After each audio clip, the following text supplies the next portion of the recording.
Hello. Today we're going to talk about forms, HUD forms. Typically my discussions are geared toward the home buyer, the person buying that HUD home. But today I'm going to talk to the agents representing buyers.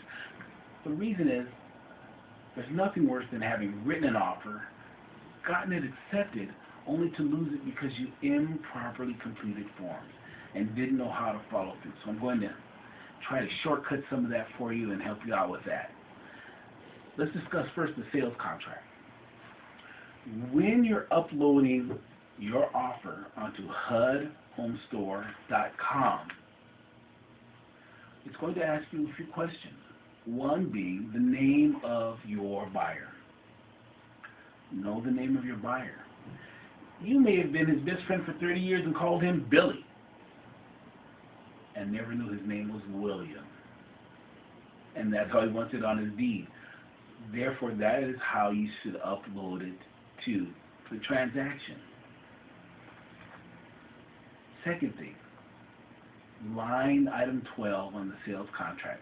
When you forwarded off your paperwork to your buyer or had him come to your office to fill out the forms, make sure line 12 on the sales contract is initialed. Those are one of the two biggest problems created by the agent for himself and for his buyer. So let's not have that happen any longer. Next form. If your client is going to reside in the property, the form to complete is the addendum to sales contract, which is labeled individual owner occupant certification. If your client's going to live in that property, have him sign this form and remit it with all the documents up to the asset manager, whether it's BLB Resources or PEMCO. Third form. This form is a form germane to PEMCO, and I think it's an important form. This is for that buyer who's buying and acquiring an FHA loan to buy that HUD property.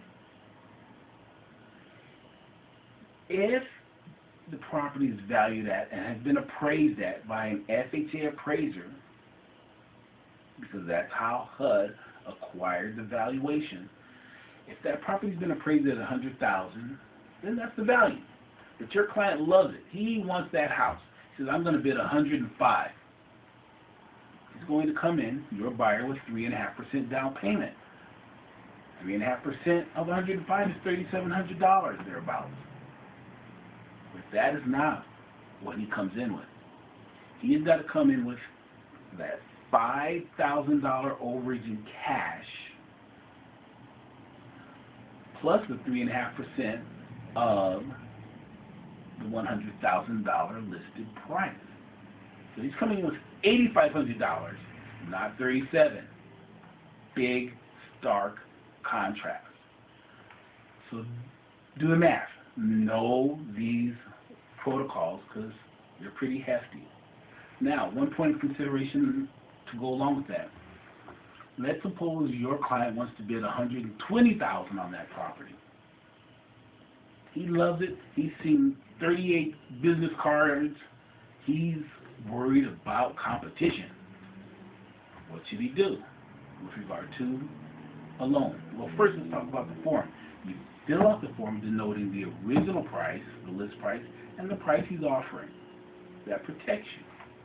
Number two, discuss it with the lender. Is it maybe not more prudent for that buyer to put down 20%, which would be $24,000 for a conventional loan?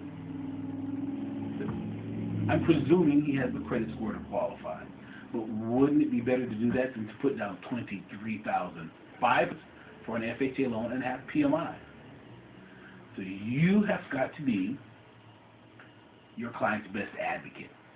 So look at these numbers, talk with the loan officer, talk with your client, and help your client make those best decisions. But when he's buying FHA, meaning that's where his loan is coming from and being provided by, you must fill out this form appropriately and know that he or she has to bring in the cash difference for any overage. Moving on, last document, the fourth one, the lead-based paint form for California. This document's important, especially if a home was built 1978 or younger. Not a younger home, but prior to 1978. This form is to be completed and signed by the broker as well as the buyer. And it must be initialed as well. The first three initials on these forms are to be completed by the broker, the realtor. Sometimes the broker mistakenly has his buyer initial.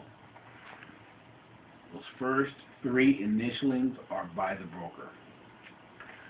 On page 3 of that form, the first two segments, the first two initialings on page 3 of this lead-based form are to be completed by the buyer or buyers.